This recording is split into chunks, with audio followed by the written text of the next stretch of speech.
Okay, I'll call the meeting to order and recognize that all board members are here. Juan and Paul are remote. Liz. And Liz. And Liz. Liz, I didn't hear from you. Liz is, yep. Okay. Okay. All right, and I will, for those, any public comment that's going through Zoom, we would ask that you, when it's time for the public comment, if you would if you're using Zoom, use the raise hand button, and if you're, if not, it's *9, and then you'll be recognized. So this is the tax levy public hearing portion, and I'll turn it over to Mr. Cox at this time. Thank you.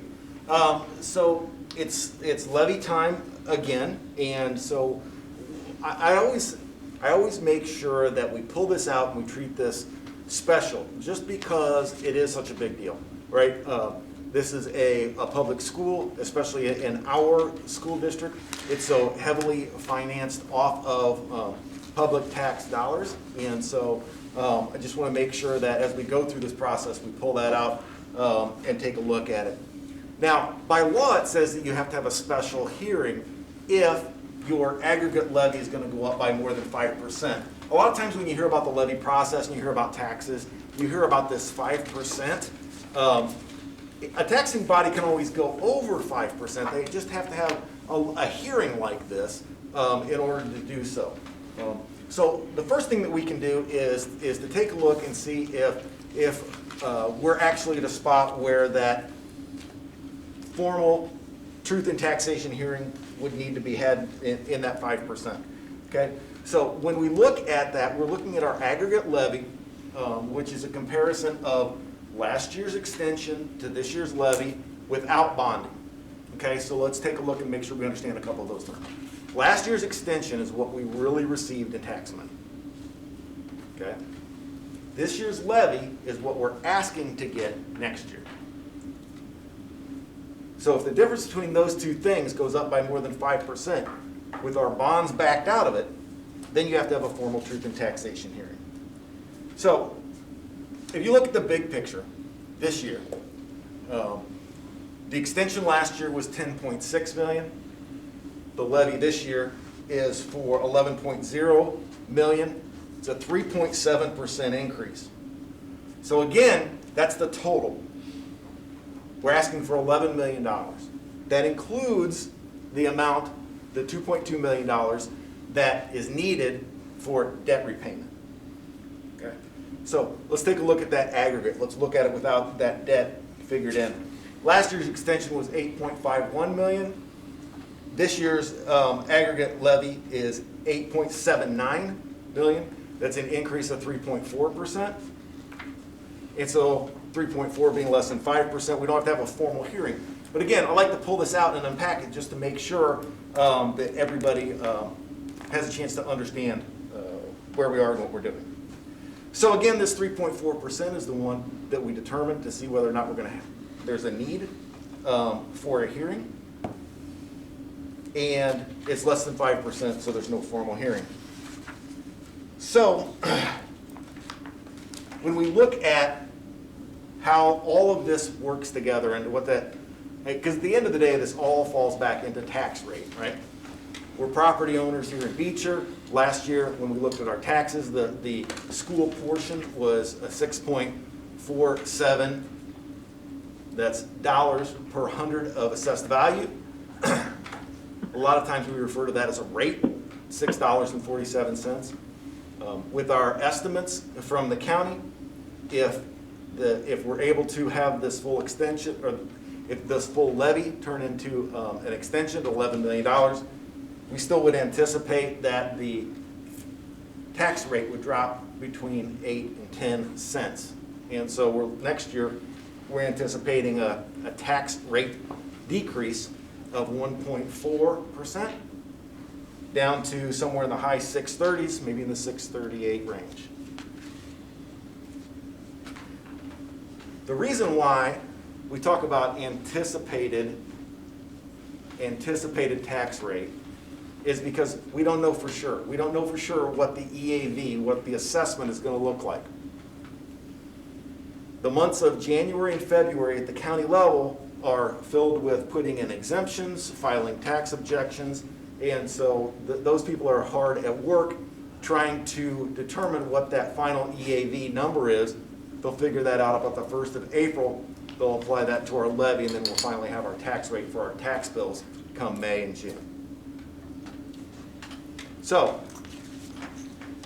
it's a lot of numbers. What does all that mean? It means if the assessment on your property doesn't go up, stays the same from next year to the year after, the school portion of your tax bill is going to go down by 1.4%.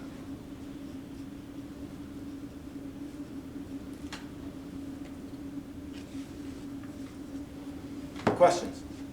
No, I think that was key. And a few people asked me, because it was posted in one of the local newspapers, and I said that the DAV would only increase, the tax rate would go down. Yeah, it's an interesting, you have a lot of competing forces here, right? So we're anticipating that the EAV is going to go up. Our preliminary numbers from the county are already that our EAV is going to go up some $8 or $9 million, which is about a 5% growth in EAV, and yet our revenue is only growing at 3.5%. And so because the value of our collective property as a district is outpacing what we're asking for, then the rate has to go down. But I think we should emphasize that that's based on the fact that your individual assessment for your property hasn't gone up. Yeah, and what happens on the assessment on my property, on your property, I mean, that's it, what happens, individually. Yeah, that's a good point, Larry. Mr. Cox, if people have questions, can they contact you? Because I think that Ms. Duchess tried to explain it at the end of the meeting last time, but when I went back and listened to the comments, and I was taking quotes because there's been so much, the comments are just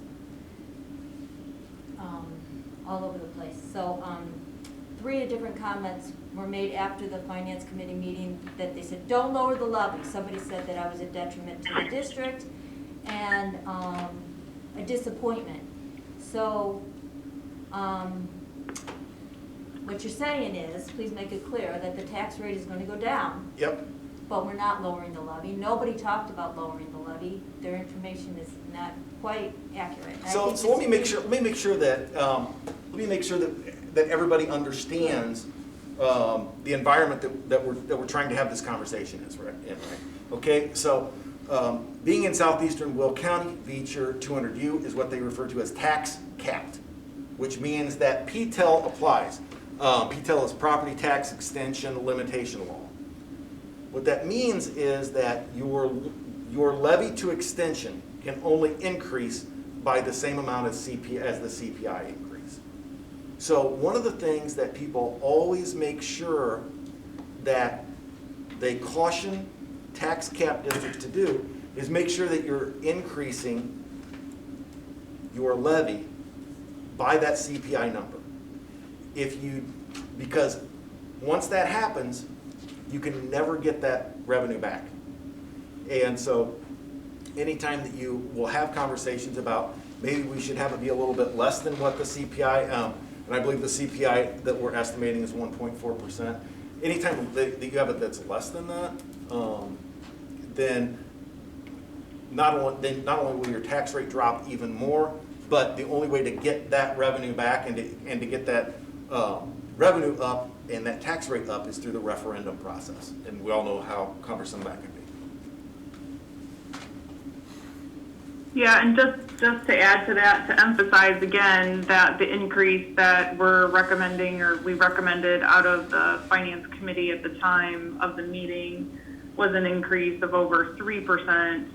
To Mr. Cox's point, that's above what that kind of minimum, CPI number is, even at, I've seen it even lower in the past few months. So pegging potentially where it's going to end up at, 1231 think that we're maximizing, our levy here as well. Yep, excellent point. Any other comments or questions on the levy?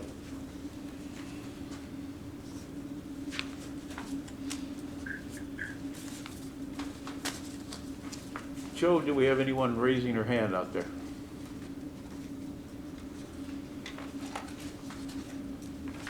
No, no one has indicated via Zoom. Thank you, sir. Okay. Appreciate it. And with that, we'll close the levy, tax levy public hearing portion. And we'll. Duchess, so moved. Okay. I'll second it. Okay, Weissel, Yes. Duchess, Yes. Hernandez, Yes. Pappas, Yes. Missouri, Yes. Goldberg, Yes. and Herman. Yes. Motion carried. Okay. And I'll call the regular meeting to order. Already had roll call. And, oh, I didn't print that off, did I? Okay.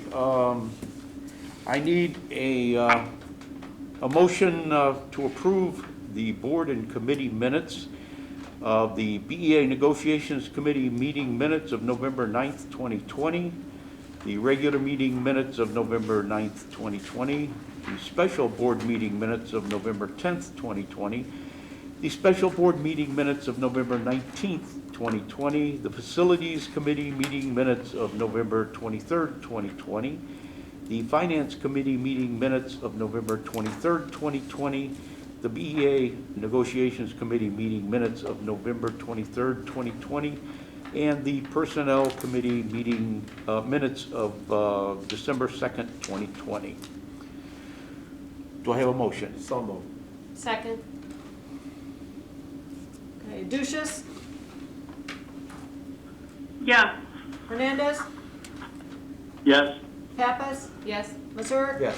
Goldberg, Yes. Herman, Yes. Weissel, Yes. motion carried. Okay, I need a motion to approve the executive session minutes concerning the BEA Negotiations Committee executive session meeting minutes of November 9th, 2020, the regular meeting executive session minutes of November 9th, 2020, the special board meeting executive session minutes of November 10th, 2020, the special board meeting executive session minutes of November 19th, 2020, the BEA Negotiations Committee meeting minutes of November 23rd, 2020, and the Personnel Committee executive minutes of December 2nd, 2020. I need a motion, So moved. Duchess, so moved. and Ron, you second? I'll second it. Okay, Oh, second. it's okay. Okay, Hernandez, Yes. Pappas, Yes. Missouri, Yes. Goldberg, Yes. Herman, Yes. Weissel, Yes. Duchess, Yes. motion carried. Okay. Move on to the December 2020 expenses. Do we have any questions?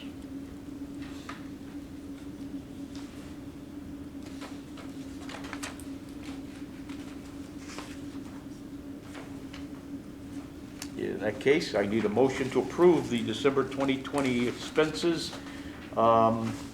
with the, you should have received some additional in an email today. I need a motion to approve those. So moved. Second.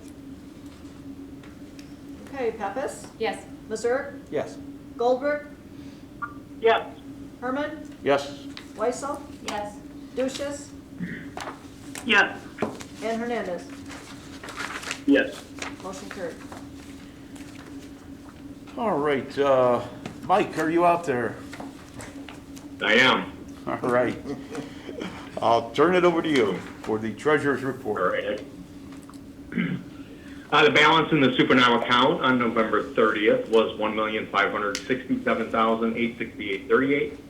We had outstanding checks, excuse me, totaling $35,021.23. Outstanding payroll expenses of $141,816.22, leaving the adjusted bank balance at month end at $1,391,030.93. The lunch program balance was $6,022.88. Impress fund $5,000, leaving the total at $1,402,053.81. The investments balanced at $12,289,330.66, leaving the balance of all funds as of November 30 at $13,691,384.47. In November, we had receipts of $383,127.39. Expenses were $1,342,585.04. The individual fund balances at month end: education fund $5,878,662.75, building fund $2,797,969.37, bond and interest negative $63,992.68, transportation fund $1,743,898.44, IMRF $198,092.76, working cash $2,510,918.15, tort fund balance $160,750.48, and lastly, life safety $465,85.20. In November, we earned interest of $881.28. We just had a couple of disbursements from the state. State aid came in at $170,848, and the school lunch program at $5108.02, and we had the 9th real estate disbursement totaling $110,215.12, and that should say November, not September. Sorry about that. The rest of the fund balances are in your packet. Any questions for Mike? So as you know, we like to look at these things from year to year. We like to look at 12-month trends because that really takes the cash flow cycle out of things. So if you rewind the clock to the end of November 12 months ago, the amount of money in the bank was $14.5 million, and now it's at $13.7. That decrease of $800,000 is because the board has made it a priority to spend money on, asbestos removal and, parking lot upgrades, and so those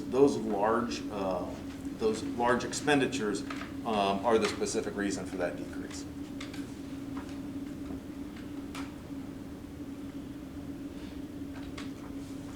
And Mike, is that the last real estate distribution for the year? Excuse me, I think we have one more. December, yes. Yeah, usually there's 10. There'll be one in Have you done a December, but it'll be comparison? small. Oh, Yeah. Marla, you said one more? One more in December, but usually it'll be small like the one in November. So. A catch-up. Okay, Liz, do you have a question? yeah, Mike, have you done a comparison of that revenue compared to prior year? We did look at it in one of the finance committees. It's been a little while, and not including 2020 disbursement, but last year. So once we get these in, we can compare them to the previous couple of years, just as.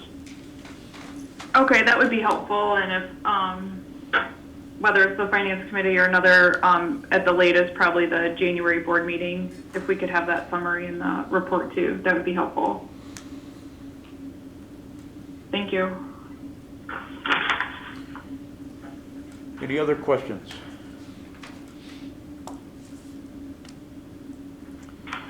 Okay, I need a motion to accept the treasurer's report as given. So moved. Second. Ducia, second. Okay, Mazurik, Yes. Goldbrick, Yeah. Herman, Yes? Weissel, Yes. Duchess, Yes. Hernandez, Yes. and Pappas. Yep. Yes. Motion carried. All right, I have a request for some public appearance. And looks like Melanie Brennenstall.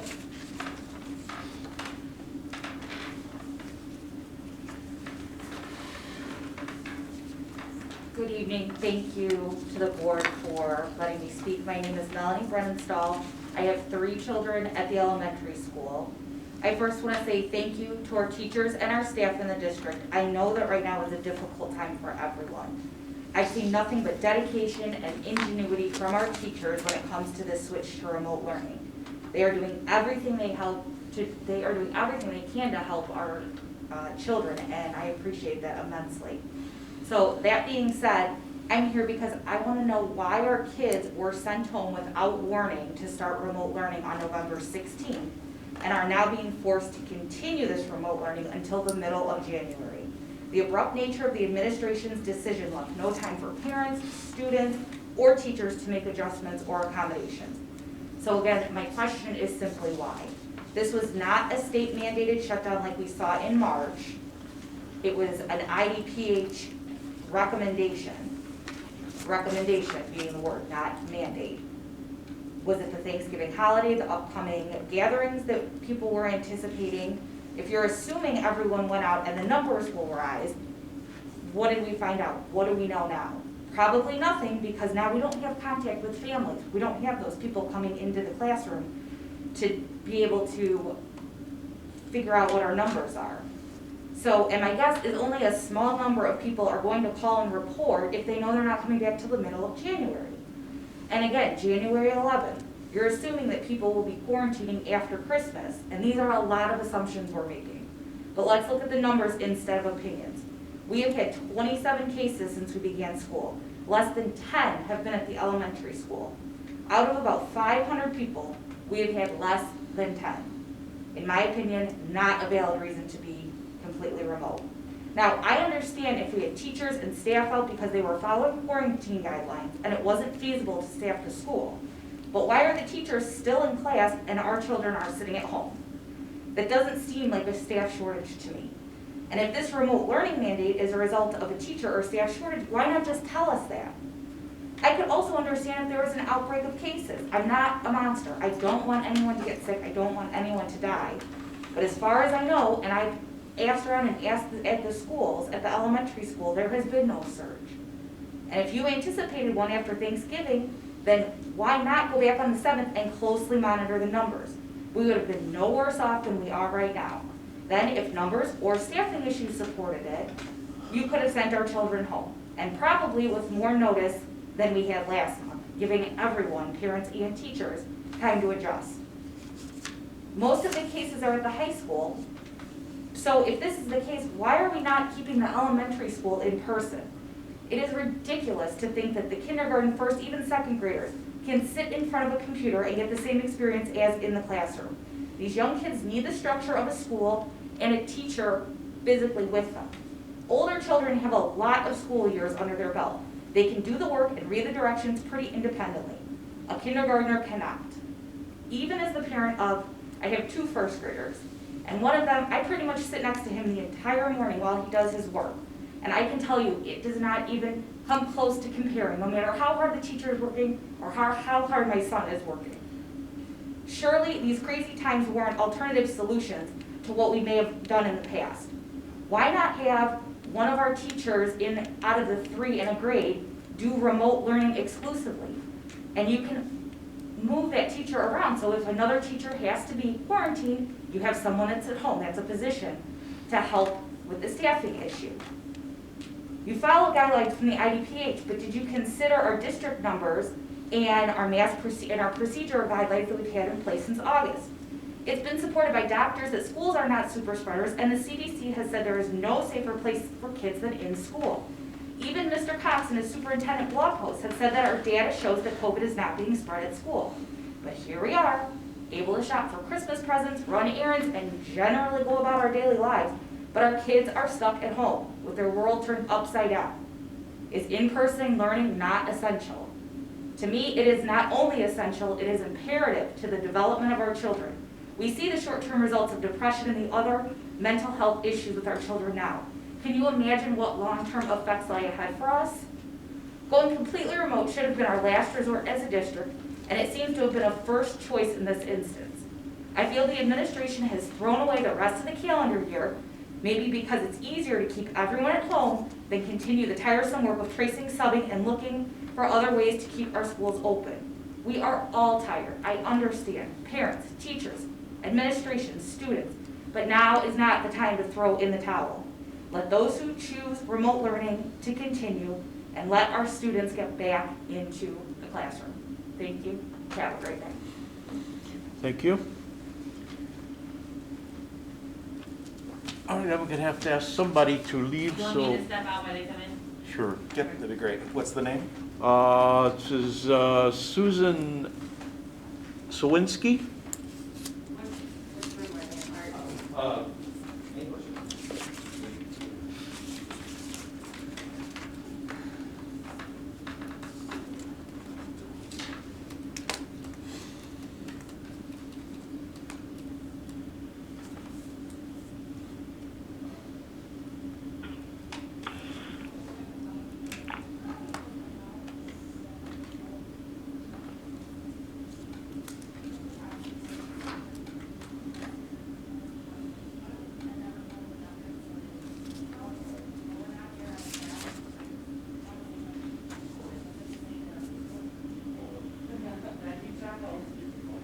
All right, great. Thank you, Mr. Cox. I appreciate it. Oh, sure. Thanks, Molly. I came to talk to you. I don't Yeah, I'm just. talk to you. Oh, sorry. All good, you're fine. Okay, all right. No, you're fine. My name is Susan. This is Tom Sawinski. Nice to meet you.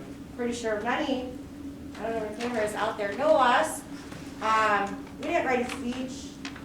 I just wrote my name down there. I've never met Mr. Cox. This is the first time. I'm taking this out because I can't hear myself. We just want answers. I'm sick of going to Facebook, having board members on Facebook. Someone answer us, not answer us. Other parents, all the other parents who want their kids in school, who don't want their kids in school. There's so many things that aren't answered for us. Melanie's speech was amazing. I'm on the side of in-person learning. It's not a secret. I don't keep secrets from Facebook at all. But you've tried your best to be transparent, and I appreciate it. But I think we need a little more detail as parents to know why.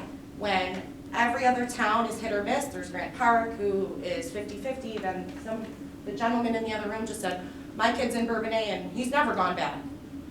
Why is it so 50-50? Why are we going to tentatively talk about it on January 4th and come back on the 11th? I'll let him speak in a minute, I'm sorry, honey.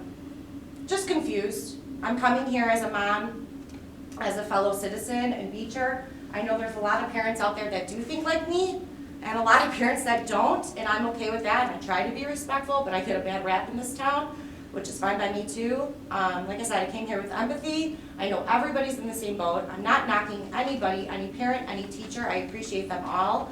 But I've also heard, again, which I hate hearing things. I want to know facts. I want answers. The teachers aren't happy with these decisions either. So either I'm way off or everybody's just, again, doing this all over Facebook and the town. So I'm asking you as a parent, as an adult, just be a little more transparent.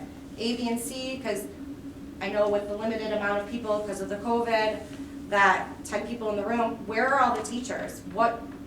I would really like to know what their thoughts on it. I mean, we just asked the gentleman in the other room, there's only 52 people on YouTube.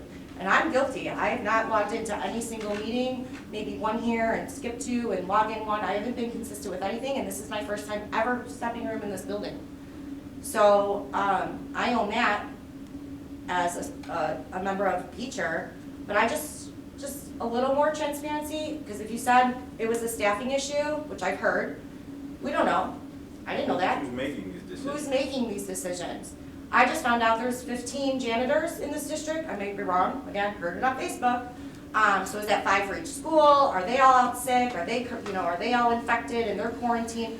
What is the black and white? No more gray when it comes down to keeping our kids at home, because I see my kid and I fight with my kid on a daily basis, and that's as a parent. I'm not a teacher. I'm barely getting by in second grade math, and so she's having a hard time. There's a difference between kids being at school in a classroom setting versus at home in front of a computer. There's a difference. The only people that are being affected here is our future generations. People that are gonna sit in these seats right here, possibly, right? Who's making these decisions for my kids not to be here to learn properly? When I'm hearing other gentlemen at work saying that their schools are open, that their kids haven't been missing school. Yeah, Why are Zion's private open. schools still in class? Why? Because they pay out of pocket? You're gonna tell me I gotta pay more money to send my kids to private school in order for them to get a good education now? Where are my tax dollars going? You guys gonna give me a tax break now because my kids haven't been in school all year?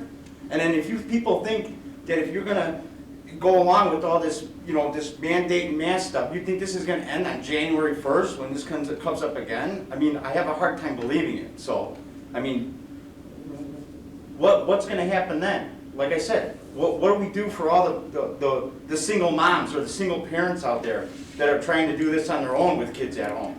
What happens when we have parents at home that are there with two, three kids that are trying to work from home? What do we do then? Could you imagine what they're going for? She doesn't have to work. She could stay home if she wants. She chooses to work and try to teach kids at home. Do you know how stressful that is for everybody? Let's vote on it, something. Whoever wants to do e-learning. Yeah, they were given an option, but for those, the masses where they had, again, I heard, don't quote me, that they had to get extra buses to come in because the overwhelming of capacity that the kids going back to in person in August was shocking. Because everybody thought everybody was gonna stay home, but hell no, they were sending their kids on the bus to go to school. Because that's where we want them to be. Like And again, let's monitor the numbers. What does it hurt? And We've yeah. had, 27, 28 cases? yeah. And I don't even know if that's the real number. Because again, it's been floating around and I'm just being direct, honest. I'm trying to be transparent too. Like I said, I've said things I'm not proud of. I have no problem not owning it and owning it. You But don't I get just- these kids in school, things are only gonna get worse. That's all that's gonna happen. You're affecting the future of our future generations. That's exactly what's going on here. The only people that are suffering is the kids. Not you, whatever. I mean, what are we gonna do if this goes on until, our buddy Bill Gates just said, we're not gonna go back until normalcy, until what? Maybe after 2022. Do you think the kids are then gonna be in school then? Well, what are we gonna do then when the kids are sitting at home for 2 years and we're going through this? What happens then? Nobody has an answer? Nobody has an idea? It's probably pretty bad, isn't it? So again, there was no ill feelings. I'm walking away, he's walking away. We've been going through it in our own house. I mean, I I'm understand gonna it's be not honest. easy for everyone, but It's I been understand rough. we're in tough times. I don't want anybody to get sick either. I don't want anybody to die, but this is not healthy. This is not healthy for our kids, for families. We should be able to choose. This is America. This is a free country, right? Or at least I thought it was. We should be able to make a decision what I do with my kid. If I don't want to send him to school, you're more than welcome to keep him home. You want him to go to school? Send him on up. Send him on up. I'm sure she has no problem driving a half an hour to some other town to just even take him there if everybody's so worried about it. Monitor the numbers. Tell me why this isn't happening. Obviously, we're not doing enough. This isn't enough. It's not. What's the point? It's only going to get worse. If we don't stop it now, it's only going to get worse. No? thank you, Mr. Cox. Okay, thank you. Board members. Thank you. Thank you. Adriana? Adriana, yeah.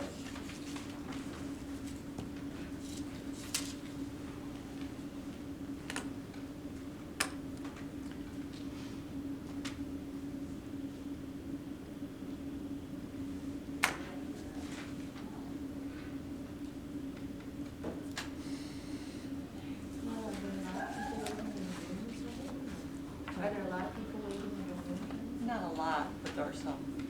Probably not 10, more than 10 in the room though. Hi. I thought they're all so happy to see you. No. All right, Adriana DeChenko, 280 non-heat.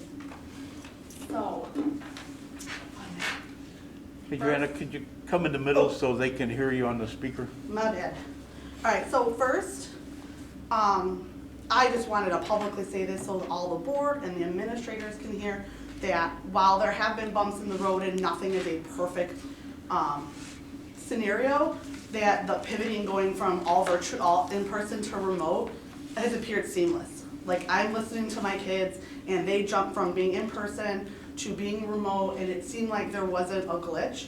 And we know the amount of work it took that staff, everybody, in order to make that happen, and we're appreciative that, yeah, we know decisions get made at the last minute and we have to be flexible, and it sucks for the kids, it sucks for us. I know my kids hate being remote, but in the situation we're in, I think if we're looking at the big picture of the community, the staff, our staff here that, you know, doesn't necessarily live in the village, but this was probably the best choice the district could have made that many, many districts went to. And I know we want our kids in person. We want our kids here. We want them playing sports, in band, in all these electives. And I know that listening to those teachers, they're doing a bang up job. Like I said, there's been hiccups, but I hear them calling on students. I hear them noticing when kids aren't looking at the camera and saying, hey, are you with me? And asking questions that they're trying to keep them engaged. I can tell you in the kindergarten, it is probably the hardest thing in the world. And they're making it seem like this is the funnest experience those kids have ever had. How lucky are they can listen to music all day instead of just once. They can listen to it every day. And so we know it's hard. We know this is not ideal, and I'm so hoping that come January, we can be back in person, because we all know that's best practice, and we all know that's where the best instruction, that's not just the core, the teachers can give them all those extras that we're used to. And I think that just shows how much those teachers were doing in person, that of how just what we're seeing now is like, wow, they have done a lot. But to that effect, I do hope that the staff is polled and that they are being taken in consideration. So I'm gonna just put that on the board and administration, that they are reaching out hopefully to your staff and to the union and, you know, all the parties, and making joint decisions that we may not necessarily know, but we hope that is happening. I think that was a valid point people have been making, that we hope that those conversations are being had. But a concern I had was seeing the lawyer fees of $14,000. I know part of being able to be in person is having the right number of staff. It's not just about the kids, it's do we have the adults to appropriately teach and supervise? Because if you're out for 14 days, that could be 10 days of instruction. And that's very difficult for a teacher to plan for a sub. And when I see $14,000 from July 13th to October 31st, to me that's one more instructional assistant we could have hired. To me that's also, if I did the math right, at $100 a day, and I don't know that's how much we pay subs, so that's just a generic number, that is 14 days, it's $1,400 for one sub. That allows 10 people to be out of the building. That $14,000 would have covered it. So I'm hoping that there's financial decisions being made with that in mind also, that we're not using the law firm as Google, and we're not using the law firm at our free will, when things could be done through the ISAB or other professional organizations that can handle the same costs. We're not getting sued from a press release. Don't think they always need to be called like they're your next door neighbor looking for sugar. So I'm hoping that there are good financial decisions being made, so when we do need extra staff to be able to be in person, that is not going to be a huge detriment to the district, where board members start talking about making reductions or cuts or something else. Because when we have the funds, we should use them where the kids are first, not something else. And I don't see anything on those lawyer bills that call getting sued, so I'm not thinking that is a priority. Especially when we see that there are emails we've asked for and we're told we can't see them prior to July 13th because that's attorney-client privilege. But we were not the attorney's client prior to July 13th. So I'm not sure how we could be considered their client. So I guess that's the one for the investigation, to see why those things are so hidden. Because prior to July, we were not their client. So I'm not sure what privileges they're trying to keep. But I guess that says more about who's asking. So I guess just to end, I'm just hoping that there are decisions being made with everybody in mind in order to return to in-person when it is safe for everyone in the building, and that we're using our funds the right way instead of in place of things that we can get in maybe a free version or just being knowledgeable because we sit on a board for 2-3 years. Thanks. Thank you. And is there a Susan Schuckster on the line?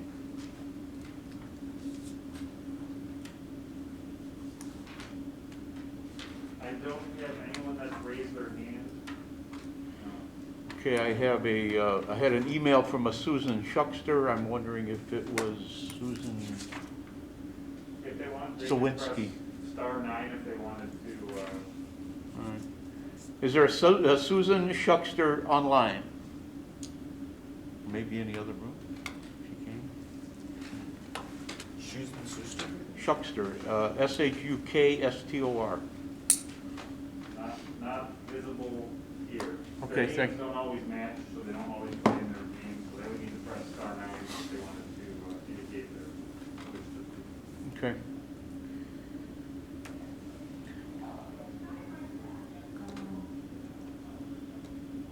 The email didn't have a comment, right? It just said that they wanted to speak. Pardon?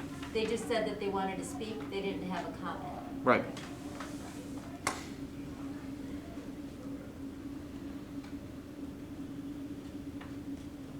That was her. We're good. That was her? Okay. How many can we have back here?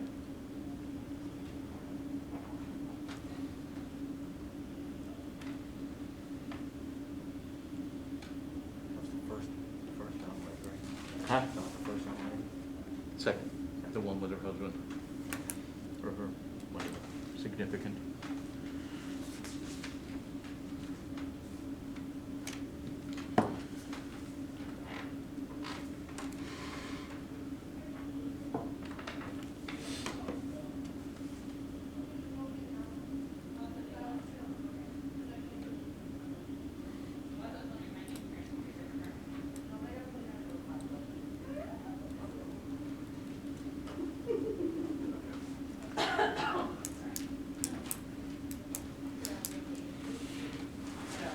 Okay, I will close the public comments portion.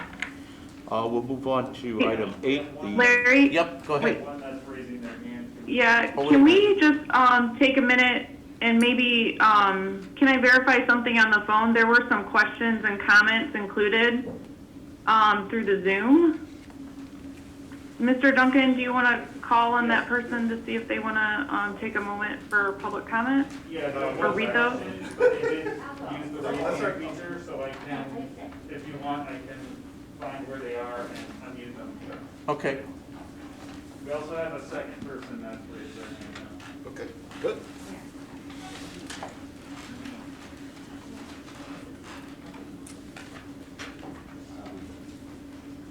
Mindy Webb will be unmuted shortly.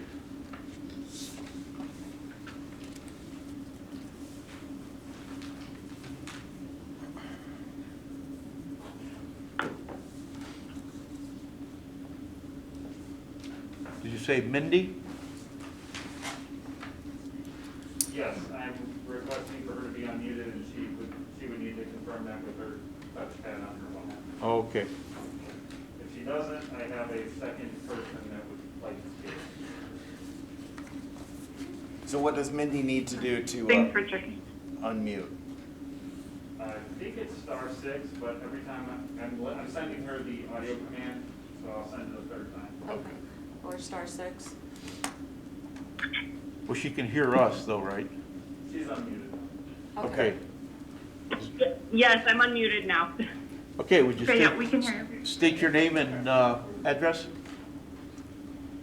This is Mindy Webb. I'm on South Cottage Grove in Beecher. I have a middle schooler at the junior high. Okay, go ahead. All right, so as a healthcare professional, I just want to say I agree with the parents that are saying that these kids need to be in school. I work in an emergency department, and I'm telling you, I'm seeing kids younger and younger having psychological issues, having social issues, because yes, the only interaction they can have with their friends right now is being on meetings like this or talking on the phone. And unfortunately, I'm seeing more and more kids with depression, more and more kids feeling isolated. I personally have an only child, and we live in the country. So I'm seeing it in him, and he's generally a bubbly, happy kid. And I'm seeing days go by where he's frustrated because in school, they can ask their neighbor in class if they don't understand something. And yes, they can ask through the meetings, but it's not the same. They're not getting that same socialization. And I know the teachers are trying, I sit and I listen and I'm trying to help him as best I can. But honestly, I'm also hearing some of the teachers tell these kids, oh, don't plan on going back to school until the next year because, you know, we need to have the vaccine out there. That's not the kind of information that these children should be being given. That's information that the parents need to divulge to their children, especially the younger kids. The high schoolers, they can understand it a little bit better. They can, you know, read and investigate a little bit more and ask those questions. These younger kids, they really don't get it. And I personally am going to tell you, if a vaccine is a mandate for children to return to school, I, as a healthcare professional, will not be getting it for my family. And that is my own personal opinion, and that is how I feel, and that's not for dispute because that's, again, my opinion, and everybody has their own opinion, as we all know. But what I'm worried about is these kids and the future of what are we going to do? Are we really going to be, like the gentleman said, wait for Bill Gates to make the decision? Since when does Bill Gates run the country? I'm very frustrated, as I'm sure most parents are with this. And when I saw my son walking out on November 13th with 2 bags of books and his Chromebook, and literally he's walking out the door and I got the text message from the school, how is that preparing any of us? Teachers, children, parents included. I have to work full time. My husband has to work full time. I don't have the luxury of just dropping him off somewhere. And isn't that the whole purpose of the remote, is to not have people in our homes, not put children into another familial situation? I can't ask my neighbor to keep him. I can't ask my parents to keep him. Because that's the whole point of this remote, is to keep the infection rates down. Am I wrong in that assumption? But I'm just very frustrated, and I feel for these children. I don't know what the generation that we are bringing up right now, what they will be able to do with not being able to even speak with one another.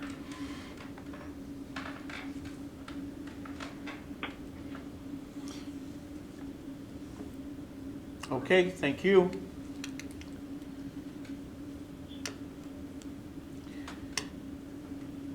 We have 2 more unmuting the first person. Flores? Yes, Flores. Hello? Hello, who is this? Yes, can you hear me? This is Brandy Flores, 397 Woodbury Bend. I would just like to comment also in regards to the other parents' concern about returning to school. Many parents believe that our school should return to in-person learning despite the state of the pandemic. It is absolutely true that in-person instruction is the best option for our children.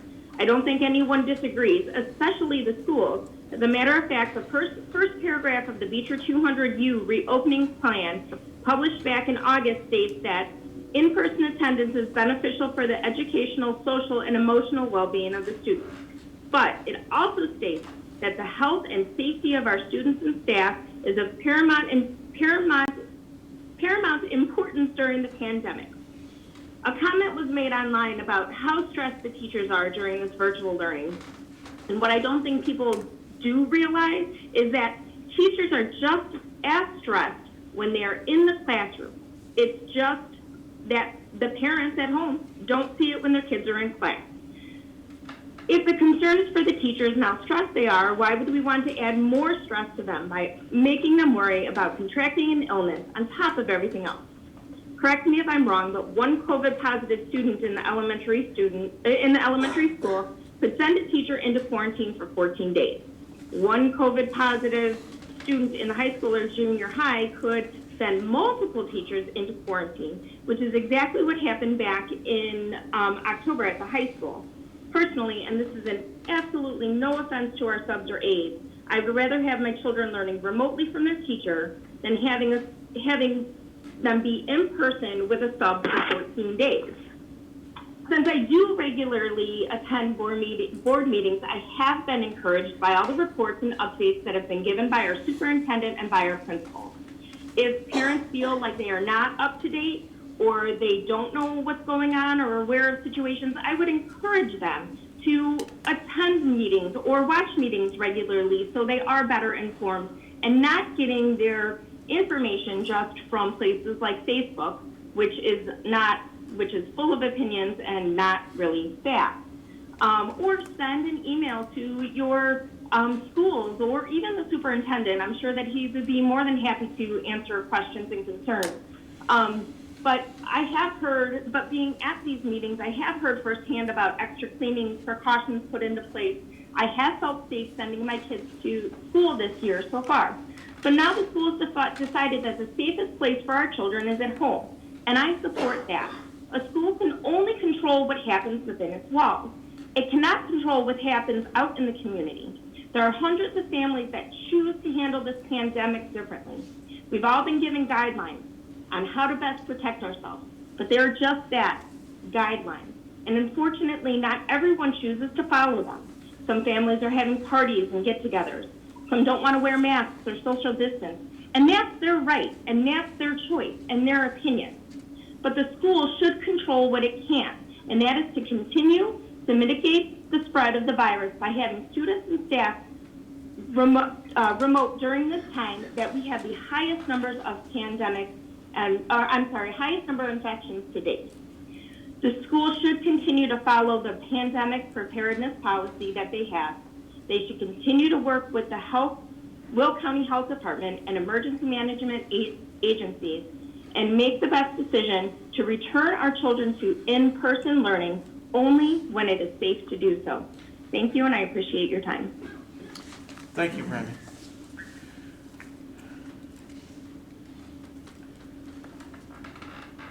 We have one more. Ben, unmuted shortly. All right, can you hear? I can hear you, Ben. Go ahead. Wonderful, thank you. I'll keep it relatively short. I also just wanted to express my appreciation for all the hard work that everyone in the school district is putting on. It's been really great to see the amazing effort put forth by my daughter's teacher, Mrs. Irwin. She's taken it out of the park, so thank you so much. I want to point out, too, that when we started off the school year, I kept my daughter remote for the first few weeks to see how things were going. And when I saw what a great job the Beecher School District was doing with the pandemic, we made the choice to send her in person. Now that Beecher has decided to go all remote based on current data and current guidance, I wholeheartedly support the Beecher District to make the best plan for our students. I'm sure you guys are doing everything that you can to keep the kids safe, keep the teachers safe, and get us back in person as soon as it's feasibly possible. So thank you. Thank you.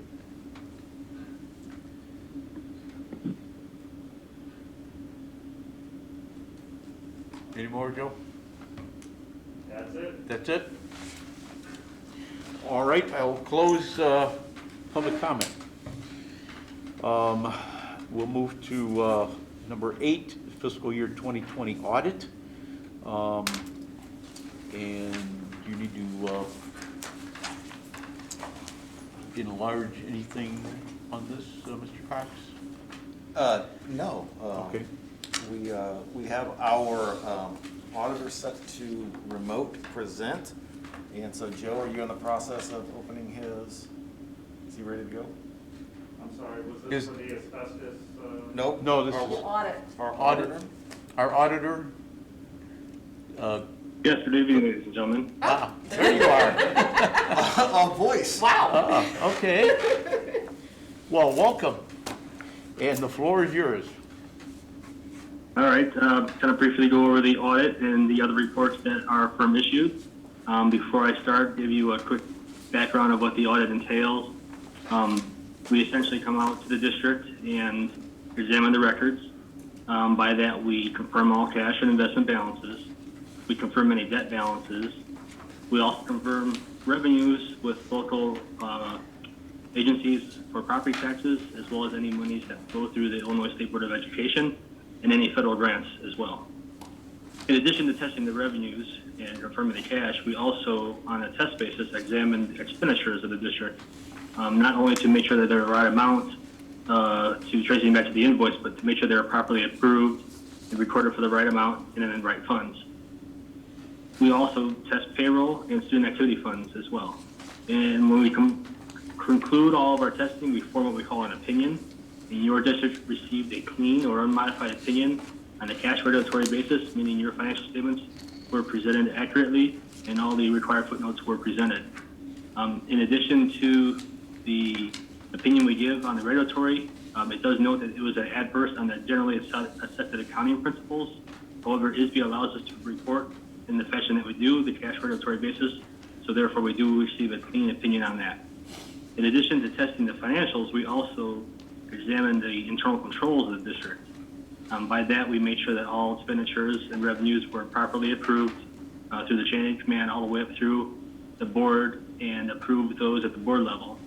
We did not find any deficiencies or material weaknesses with your internal controls. We felt those were operating as they needed to be.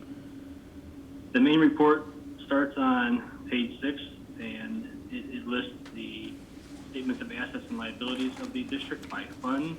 Hey, John? Balances that were in our... Hey, John?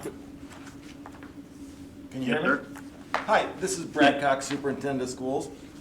If you could take a minute before you kind of deep dive into this for the board members, if you could just take a minute and tell us who you are, what your firm is, and the relationship that you've had with the district, and maybe just a few, 30 or 60 seconds on what that process is for the audit in this, and how that differs kind of in this COVID environment, what that looked like a little bit, if you don't mind.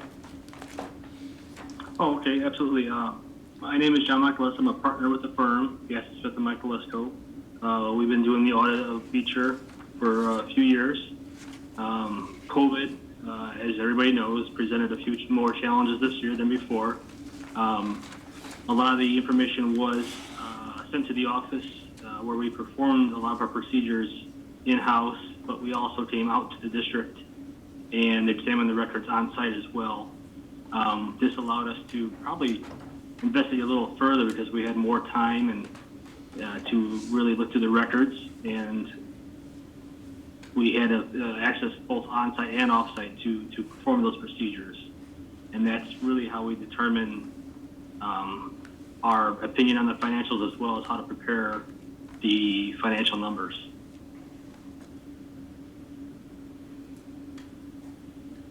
Is that the type of background you're looking for, Mr. Yeah, Cox? that's great. Does anybody have any follow-up questions for John on the process? Nope. Okay, thanks for doing that. I appreciate it. Sorry to interrupt your presentation. No, that's okay. I'd rather be clear on how we performed our procedures this year than leave any other outstanding questions. The district at June 30th ended up with $15.5 million of cash on hand. The educational fund had the most with $6.2 million, and operations and maintenance had $3.4 million. The district itself received revenues totaling $18.3 million, and we expended $18.5, which was a decrease in our fund balances of about $200,000. So overall, we did a good job balancing that. In our audit, we also spent quite some time on the way the district budgeted and compared its expenditures with actual. Overall, the district was under budget, and budgeting itself was quite consistent throughout the different funds by expenditure type, which ISB labels them. The district had at year end just over $6 million of debt. The one bond we have left will be paid off at the end of fiscal 2023, and we have a couple of bus leases that will also be paid off at the end of the year 2022. The district EAV, the assessed levy from 2018 to 2019 increased by about $10 million, and the levy amount went up as well. The one thing that is new in this report that was not there last year and years before is a new report required by the Illinois Grant and Accountability and Transparency Act. It begins on page 64 of the report. This is new, a new requirement by the governor's office that we report any state or federal grants, and that's an extra layer of disclosure there. The other two reports that our firm issues, one's titled Communication, Those in Charge of Governance. That is our firm expressing to the board that we did not have any difficulties or any disagreements with management performing the audit. The other letter we give is the management letter. This is where our firm gives advice on the district and how to perform and maybe improve procedures. Overall, we found the records to be in great shape. The business office is doing a good job. We did have 3 funds that did go over budget, but again, the district as a whole did not. The bonding of the treasurer's bond we found to be needing to be increased. As our cash balances go up, the bonding requirements go up as well. And the third and final problem we found was that we did see a little bit of sales tax being remitted through the student activity funds. Sales tax cannot be repaid by the student activity funds, so we'll have to examine those procedures to make sure that doesn't happen in the future. And the final report that our firm does for you is the state ISB AFR form. It's essentially an Excel version of the audit that was filed with ISB. And I did want to point out that your district received a 3.55 out of 4, which is the highest recognition level. So overall, your district is on the financial profile on the top tier of the state. And that's really all I have to present tonight. Are there any questions? Yeah, I have a question, Mr. Michaelewski. So, it's my understanding it's against the school code to have alcohol on the bill, and that was what it was at that November conference in 2019. Was that the only instance that was found? I don't believe the school paid for any alcohol and any expenditures that we tested. They would not have been included in any of the balances in our reports. I mean, don't you look at the bills, though? I'm sorry, what was that? Don't you look at the bills, though? We examine bills of the district on a test basis. We don't examine every bill, but the ones that we did examine, I don't recall seeing any alcohol purchases on those. The one finding we did have was there was an expense paid by the school activity funds that included sales taxes, and those were what was pointed out in the management letter. Because that was not paid in that way, so. We're rehashing old things, and that was paid back by the board that went there. But Marla, I just want to go out and say 3.55, I'm impressed. You and Kara do a great job in the office. You don't get your recognition, but you do tonight from me. Mr. Cox, you being the head of the district, you get your recognition from me. Keep up with what you guys are doing. We're heading in the right direction. Much appreciated. Thank you for your excellent work, Coach. Much appreciated. All right, thank you. Any other questions for the auditor? Thank you for your service, sir. Thank you very much. All right, thank you, everyone. All right, thank you. All right, I need a motion to approve the audit as presented and explained. So moved. Second. Okay, Goldrick, Yes. Herman, Yes. Weissel, Yes. Duchess, Yes. Hernandez, Yes. Pappas, Yes. and Missouri. Yes. Motion carries. Thank you. Are we going to staff reports, or are we just going to ask for questions? We do have the staff available online, and so I know are here, so if Mrs. Black would like to see if anybody has any questions. Mrs. Black, are you available? I am. There we go. Okay. The floor is yours, Mrs. Black. Well, did anyone have any questions on my report?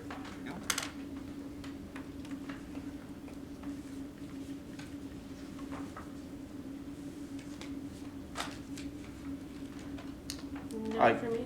guess you're good. Always informative. Yeah, thank you, Mrs. Black. All right, well, have a great holiday, everyone. You too. Thank you, you too. Okay, Mr. Meyer, are you there?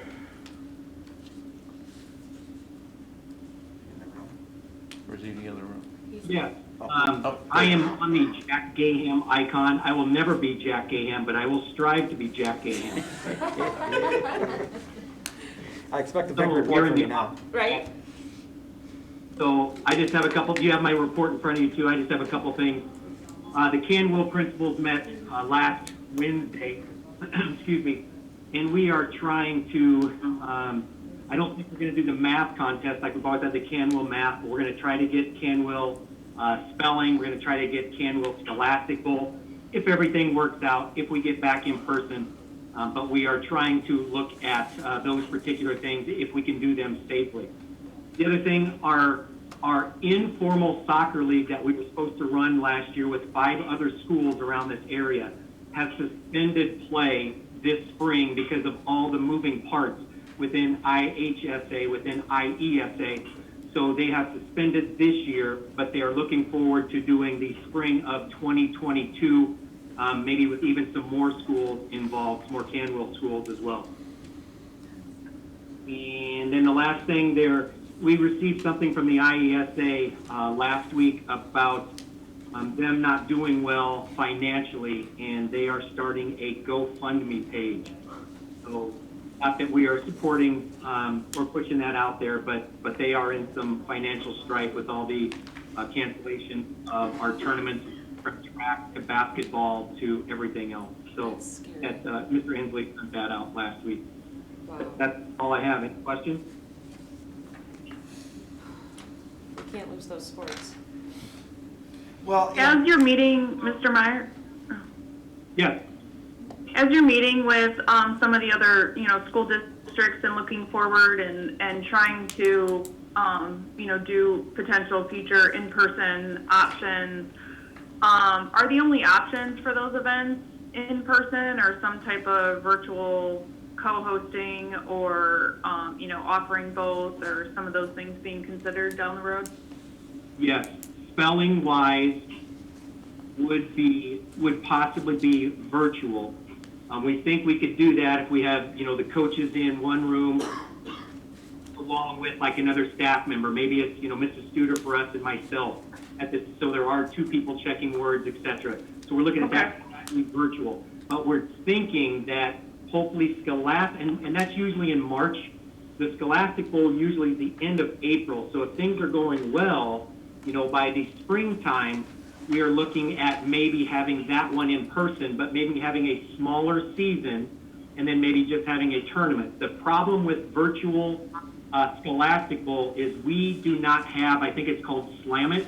A lot of schools around here have it. You can do that virtually, but Peatone and Beecher, we do not have that Slam It. So we would have to come in person or do something like that. Be maybe in different rooms. I mean, we didn't talk about the specifics, but we think that one possibly could be in person. But we looked at, in March, we looked at spelling being virtual. Okay. Well, thanks for considering those. You bet. Very impressive, Mr. Meyer. Yeah, and just to follow up real quickly on the IESA, statewide, only about a third of the junior highs and middle schools actually participate in IESA, and so there are lots of schools across the state who have figured out how to have things work by conference and by region, and so just rest assured that if IESA really does fold, that none of our kids will miss a beat, and none of our opportunities will be taken back. We'll figure it out and move forward. So Good to know. just to rest assured. Thank you. Of course. Thank you for that. Any other questions for Mr. Meyer? Thank you, sir. Mr. Gayam? Of course. I'm gonna have Mr. Meyer do my report if you guys are fine with that.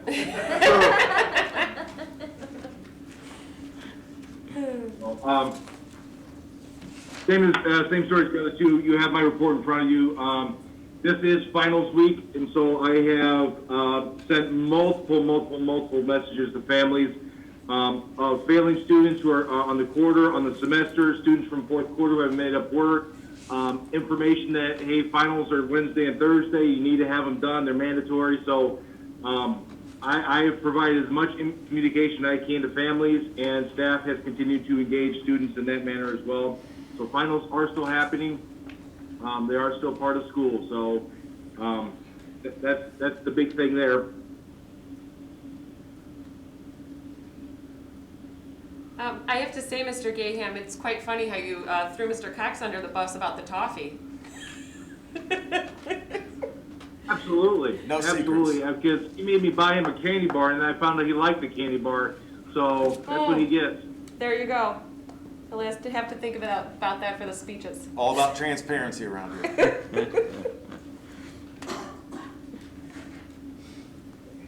Any questions for Mr. Gaham?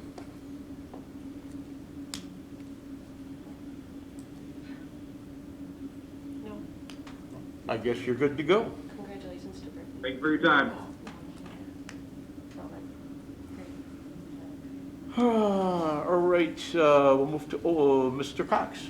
Yeah, I have a ton of things to say as we move throughout the agenda, and so I'll kind of save my comments for those spots. But I do want to just reiterate just the amazing work that our staff is doing. This remote and the way that we have amended the remote engagement, and it's, trust me, I get it, it's amazingly difficult on all levels.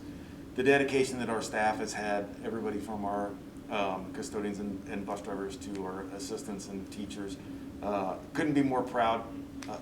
I know that this is not ideal in any way, shape, or form, but I would put the education that our kids are getting up against anybody around the state.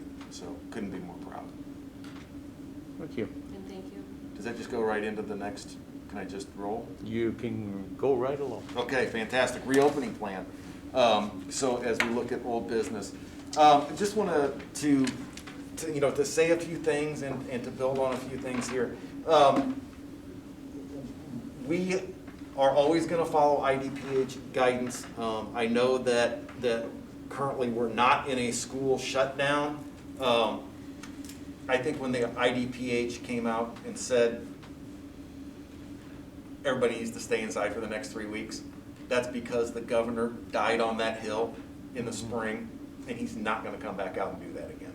And so this was the next closest thing. And so when the IDPH makes a statement like that, and we are in the middle of, as I alluded to,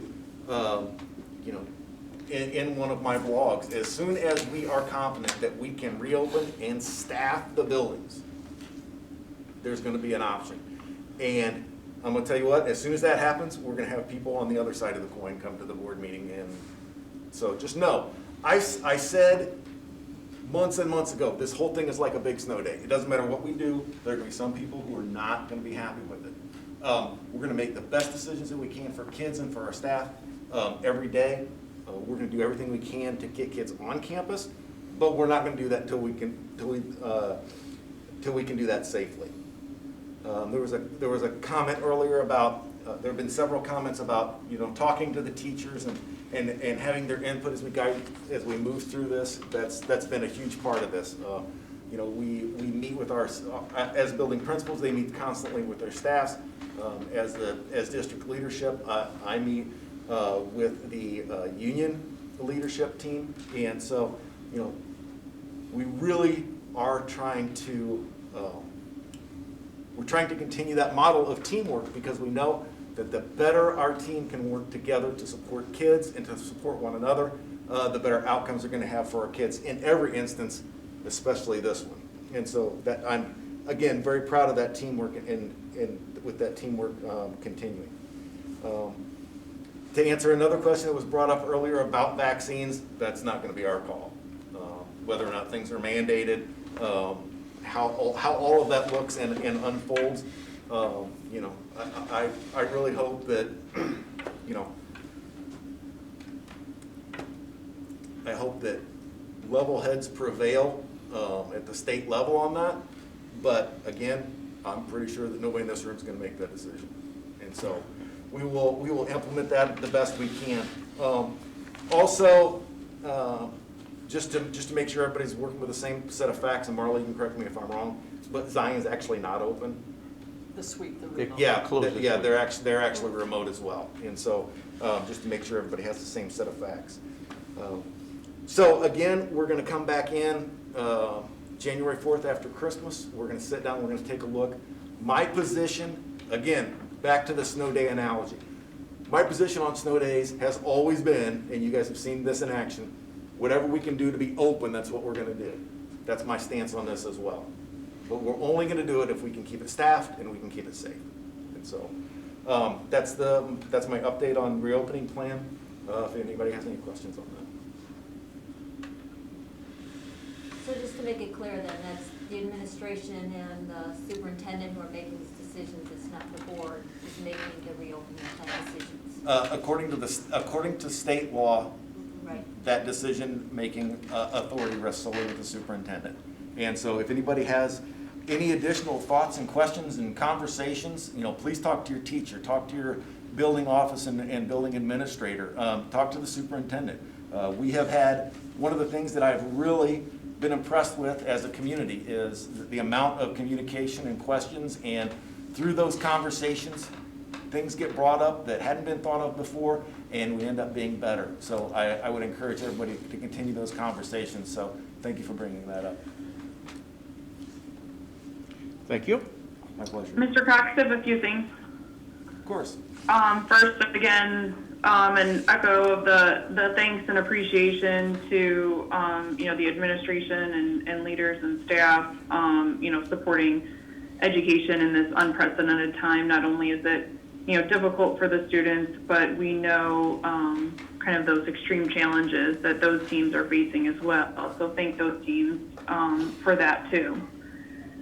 Do want to piggyback off of some comments you made about, wanting to improve and move things forward. So how are we capturing, and again, maybe seeking input potentially more proactively around, feedback from parents or maybe ideas from students on, how remote learning may look in the future. It may not be mandatory, but it seems to be potentially an option, throughout the year. So how are you incorporating, seeking some feedback in those plans going forward?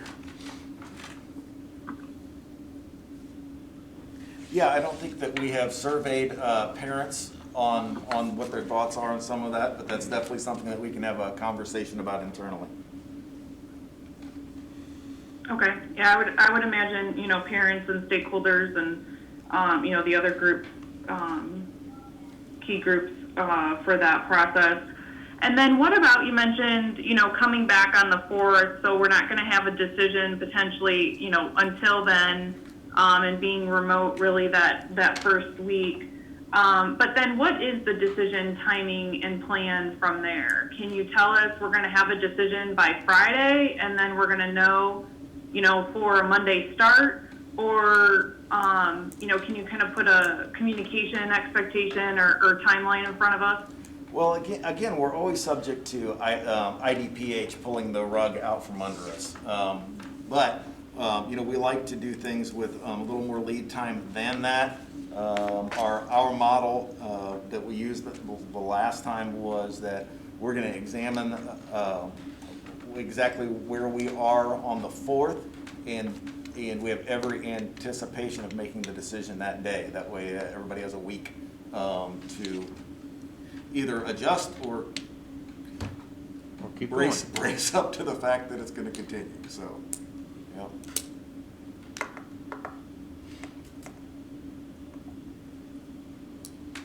Okay, that's helpful. And similar to your reopening plan, or different, from the fall or the start of school, will this just be internal, teams making that decision, or are you involving any other special committees of any sort? No, that will be the internal team making that decision. Okay. Thank you. Welcome. Okay, moving on to old business item B, 2020 tax levy adoption. I need a motion to adopt the 2020 tax levy as proposed.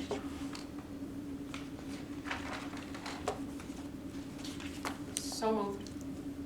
Here's just a second. Yes. Weissel, Yes. Lucius, Yes. Hernandez, Yes. Pappas, Yes. Missouri, Yes. Goldberg, Yes. motion carried. Thank you.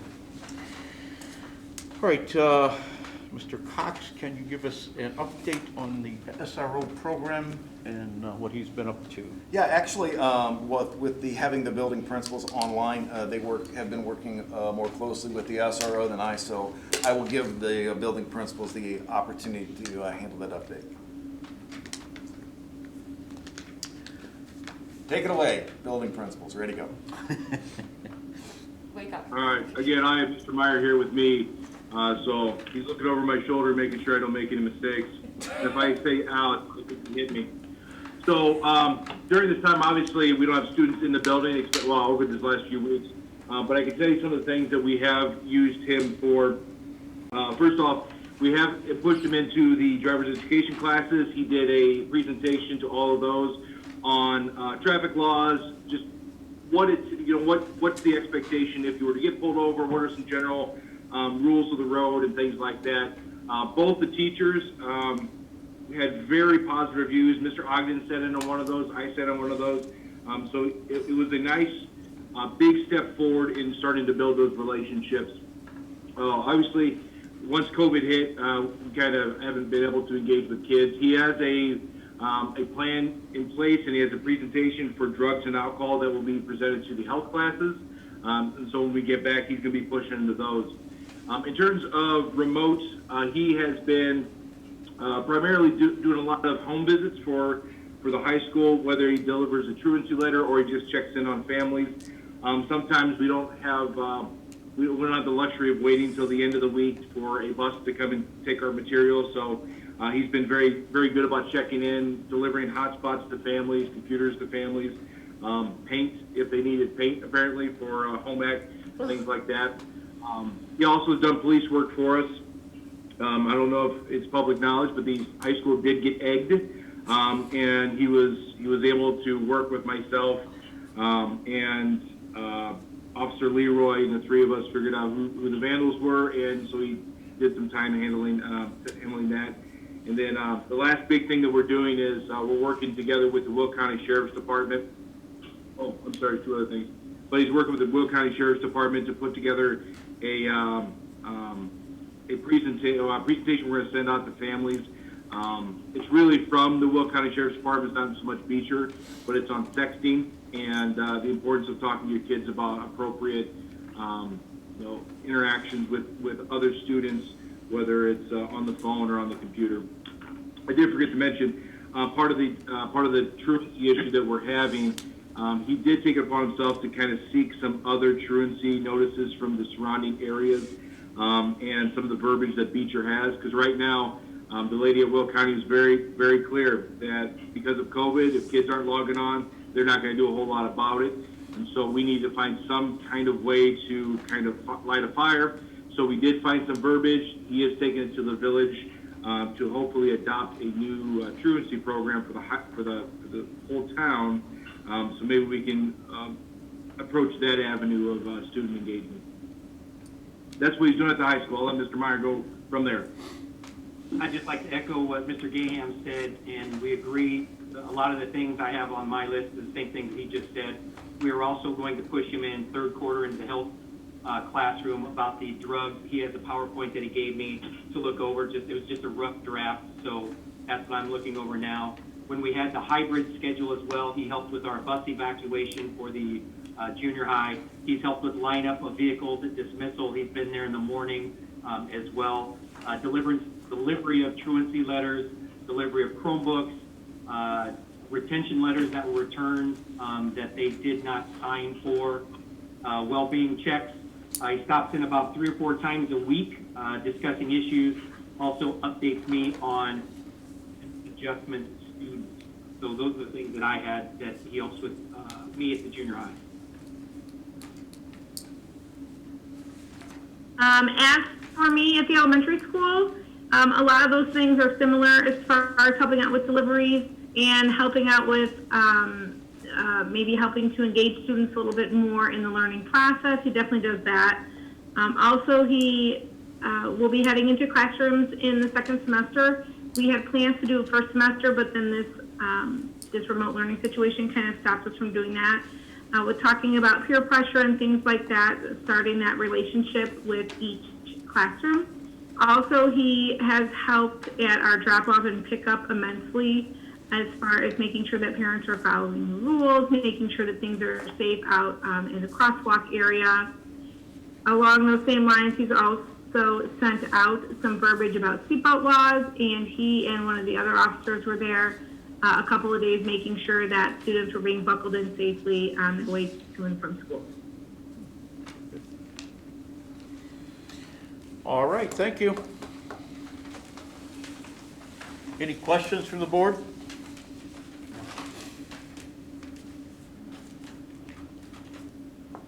Okay. Moving on to new business, committee reports, facilities. I believe that's Paul. Juan. Or it's Juan? Are you there? Yeah, so I'm here.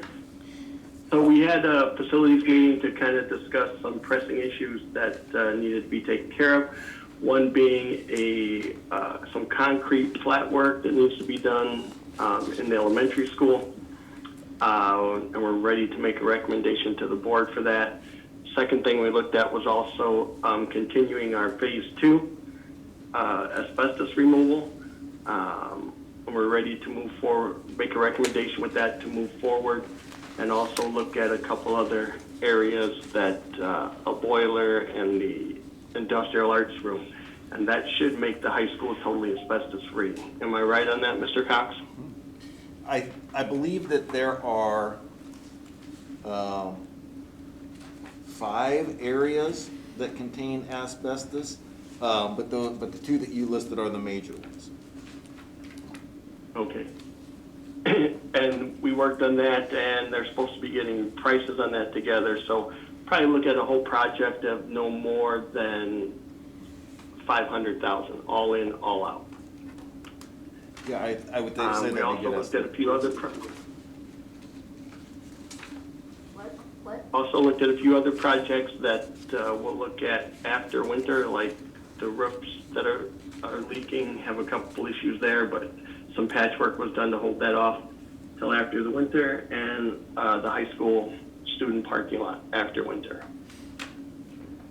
And which building are the? Ron, Paul. Which building are the roofs leaking? This one? Yeah. Well, they were, Mike, are you there? I don't believe so. Mr. Cox? Yep, right here. Mr. Cox? Yep. Yep. It was the elementary school, but I'm not sure which roofs were. Mike said he kind of patched them up, and yeah, and there were some that are coming to their life's end. Yep, you're correct. In particular, the ones just south of the gym, kind of back in that speech corner. Those roofs are bad, and again, you know, it's very important to continue to move forward on this because there's going to be a large number of roofs. You need to make sure that you're in a good spot long term, because here in the next 3 or 4 years, if you think about all the construction that was done in 2000, all those roofs will be end of life. And so definitely, you know, need to continue to move forward and take care of those odds and ends, so you don't have those hanging over your head come 2025. Okay. Mr. Hernandez, where are you, I thought I read in the report, were you getting some bids on some of the other items? I know that, honestly, that air conditioning bid, I know I saw it was before COVID. Are you getting bids on any of the other items, or where are you at with that?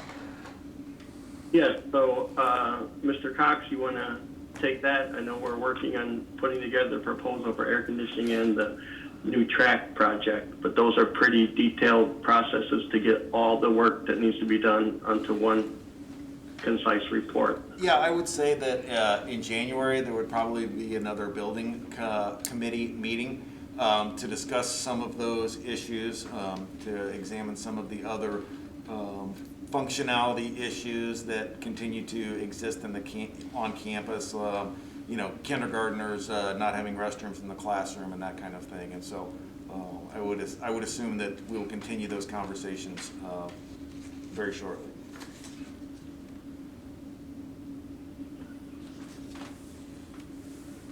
Okay, thank you. Personnel. So our meeting was updating our current search, and we hope to approve our final decision for high school principal tonight, and also our update on transportation supervisor, which we hope to approve tonight. We talked about different options of replacing the part-time teacher that resided at the high school and what that would look like, best case scenario, or what we could do with that position.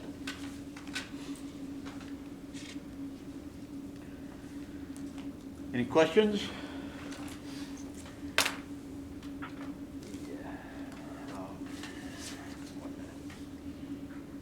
Move to finance.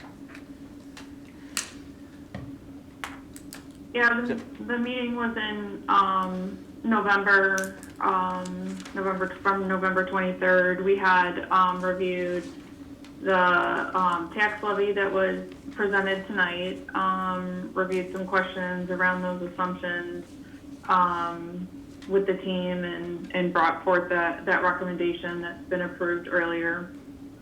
Then we also reviewed the audit report, had some discussion around kind of the management concerns and so on, and we'll follow up with that too in the future in terms of remediation. And again, that was accepted as well. And then a third item that we discussed was changing kind of the health insurance plan going forward. And so that's also up for future discussion. Tonight we had some preliminary discussion, but there was no analysis provided at that time. So we're not making a change in the plan, but just around what pool we would be considered a part of. Ms. Dushis, did you mention the audit, we were gonna get bids on the audit? Yeah, that's a follow-up that we had from the meeting to put out the, probably the qualification search on that one as well.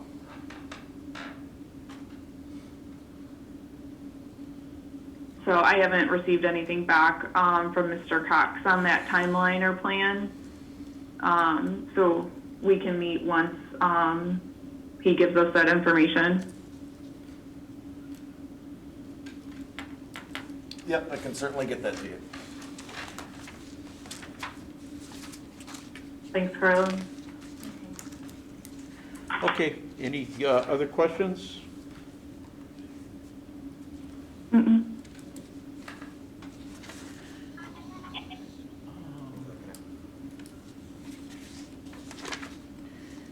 Does any of the employment need to go to executive? I want to move the executive to last. We can move executive till last as long as everybody knows what's going on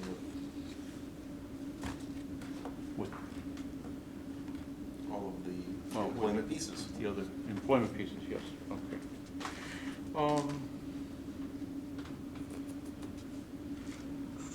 What's the plan? I would have it now. Mr. Herman? All right, we are going to go to, I need a motion to go to executive session. So moved. Second. Okay, Weissel, Yes. Dushis, Yes. Hernandez, Yes. Pappas, Yes. Mazurk, Yes. Goldbrick, Yes. Herman, Yes, motion carried. thank you. And you have that unmuted there. Do now? We do now. Okay, can you hear us now? Yep. Yep. And are we recording? Yep. Okay, we're back in open session. And we'll move to employment. As soon as I find it. Resignation, okay. I need a motion to accept the resignation of Michael Perot as part-time teacher effective at the end of the 2021 school year. So moved. Second? Pappas? Yes. Missouri? Yes. Goldrick? Yes. Herman? Yes. Weissel? Yes. Duchess? Yes. Hernandez? Yes. Motion carried. I need a motion to approve the resignation of Tom Murphy as full-time bus driver effective December 11th of 2020. So moved. Second. So moved. Paul got it, second. Second? Paul? Missouri? Yes. Goldrick? Yes. Herman? Yes. Weissel? Yes. Duchess? Yes. Hernandez? Yes. Pappas? Yes. Motion carried. Need a motion to approve the employment of Kristen Payne as junior high assistant volleyball coach for the 2021 school year. So moved. Second? Goldrick? Yes. Herman? Yes. Weissel? Yes. Duchess? Yes. Hernandez? Yes. Pappas? Yes. Missouri? Yes. Motion carried. Need a motion to approve the employment of Maeve Leahy as teacher aide effective immediately. So moved. Second? Okay, Herman? Yes. Weissel? Yes. Duchess? Yes. Hernandez? Yes. Pappas? Yes. Missouri? Yes. Goldrick? Yes. Motion carried. Need a motion to approve the employment of Michael Cedar as a part-time custodian effective immediately. So moved. Second? Weissel? Yes. Duchess? Yes. Hernandez? Yes. Pappas? Yes. Missouri? Yes. Goldrick? Yes. Herman? Yes. Motion carried. Need a motion to approve the employment of Scott Austin as the transportation supervisor. So moved. Second? Duchess, second. Okay, Duchess? Yes. Hernandez? Yes. Pappas? Yes. Missouri? Yes. Goldrick? Yes. Herman? Yes. Weissel? Yes. Motion carried. Need a motion to approve the contract, due to some language in the supervisor, the new superintendent's contract, we're still waiting to get that approved. So I need a motion to table action to approve the contract of Mike Meyer as high school principal.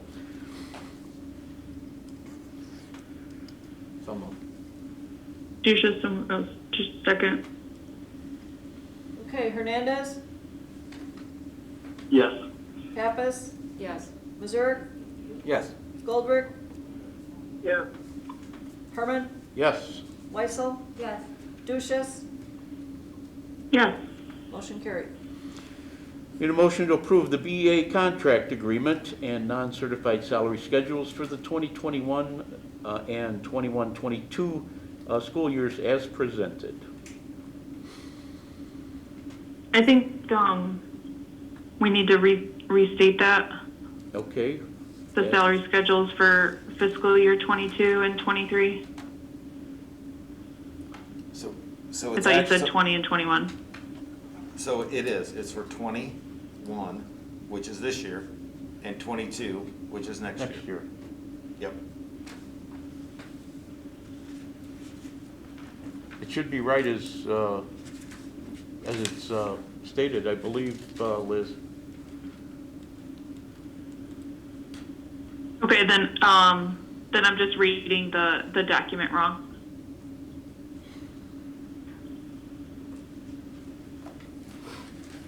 Marla, could you reread the motion just so we're clear? Oh, sorry. I need a motion to approve the BEA contract agreement and non-certified salary schedules for the 2021 school year and the 21-22 school year as presented.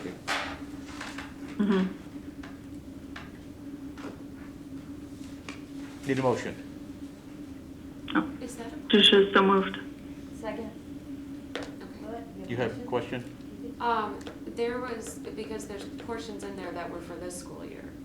That's with this year's 21. school year, Yep. 2021. So the 2 years of the contract are this year and next. That coincides with the teachers' BEA already previously negotiated agreement. Okay, And so at the end of, not this school year, but next school year, okay. both, the entire contract will sunset and it will be But then renegotiated. the where they were negotiated for this year, that will also hold within those years? Of course. Okay. That's, no. Of course. Just making sure. And as a matter of form, the BEA ratified this contract earlier today, so good to go. Okay, so I have Duchess motioned and then Weissel as a second. So roll call, Pappas, Yes. Mazurk, Yes. Goldberg, Yes. Herman, Yes. Weissel, Yes. Duchess, Yes. Hernandez, Yes. motion carried. Need a motion to approve the concrete flat work bid to Carta Concrete of Steger, Illinois in the amount of $32,500. So moved. Second. Is this coming out of this year's budget or next year's budget? Just depends on when it will be completed. Okay. Yeah, and one other item to clarify, Mr. Cox, is this item kind of included in our projects in the budget that was submitted? Correct. It is in there or no? It is, yes. Okay. Okay, I have a motion by Mazurk and I have a second by Hernandez. Roll call, Mazurk, Yes. Goldberg, Yes. Herman, Yes. Weissel, Yes. Duchess, Yes. Hernandez, Yes. Pappas, Yes. motion carried. Need a motion to approve the Will County Transportation Consortium Agreement as presented. So moved. Second. Okay, Goldberg, Yes. Herman, Yes. Weissel, Yes. Duchess, Yes. Hernandez, Yes. Pappas, Yes. Mazurk, Yes. motion carried. Need a motion to approve the resolution authorizing the withdrawal from the Lincoln Way Area Affiliation of Participating School Districts Employee Benefits Trust Fund and authorizing a qualification-based search for a replacement employee benefits broker consultant. So moved. Go ahead. Go ahead and move and then we'll I go moved question. it, but you can. Weissel moved. I need a second? Duchess, second. Okay. Now you have a question, Liz? I do. So for discussion here, just a clarification, could we insert the termination date? My understanding is, based on updates from Mr. Cox received, that it would be June 30th of 2021? That's correct. Right, so could we add that to the resolution? Because it talks about a termination, a future termination date, so could we change that and Yep. replace it with June 30th of 2021? Yep, be glad to. Do we have to re-motion it then or something like that? We can amend the motion. To be effective June. Right, I would 30th. propose, Go ahead, somebody needs. I could make a motion to amend the previous motion to include the termination date in the resolution of June 30th, 2021. Okay. I can second it. Okay. Herman, Yes. Weissel, Yes. Duchess, Yes. Hernandez, Yes. Pappas, Yes. Mazurk, Yes. Goldberg, Yes. motion carried. Need a motion to approve the proposal from Ideal Environmental for Phase 2 asbestos removal at the high school as presented. So moved. So moved. I think it was Juan. One. One's fine, yeah. Okay, Weissel, Yes. Duchess, Yes. Hernandez, Yes. Pappas, Yes. Missouri, Yes. Goldberg, Yes. Herman, Yes. motion carried.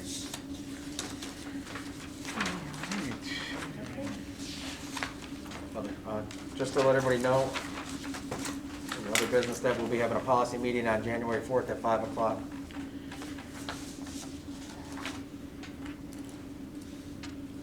At 5? 5 o'clock on January 4th. Okay, policy meeting, January 4th at 5 o'clock.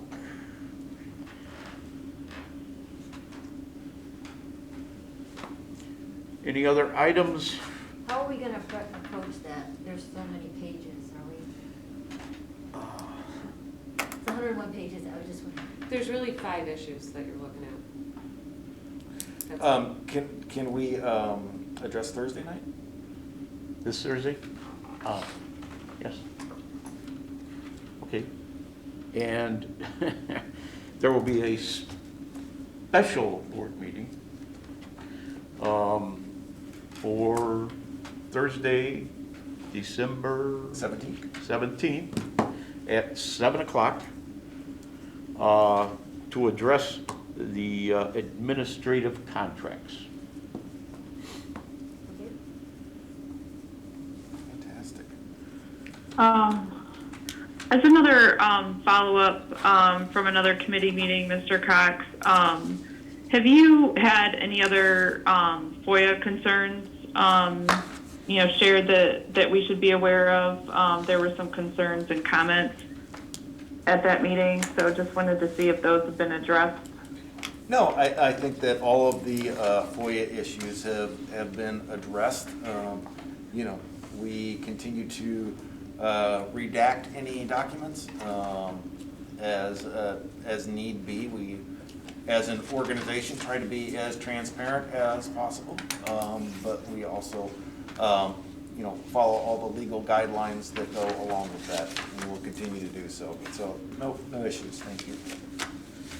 Just that, after that meeting that you told us that you started a new document, I couldn't find the FOIA request on there, on the website. Marla? Is it on there somewhere, or how, okay. And I can't recall right now, but I mean, I can let you know where you need to go. I mean, Then you it's some definitely found it, 'cause resources I and. looked all over. Resources? It'll say, Mr. Cox is the FOIA officer, and then there's a link that you can email to an address. I was looking more under legal info and files, I think, so they would Yeah, I don't be think there. it's under that, no. Oh, okay. And if there's nothing else? Yeah, and then. Go ahead, Liz. Again, just as a matter of procedure, I'd like to remind folks, too, about preparing materials, before meetings should be sent to us 48 hours ahead of time. So requesting that we get that supported information, and that as we're scheduling meetings or committee meetings, to allow 24 hours for the team's response in order to review that information. And I would ask Mr. Mazurek if you could also communicate that to the law firm, that we get things 48 hours ahead of meetings as well, or 24 hours even. Pass it on. Thank you. Need a motion to adjourn. So moved. Second. All in favor signify by saying aye. Aye. We are Aye. adjourned.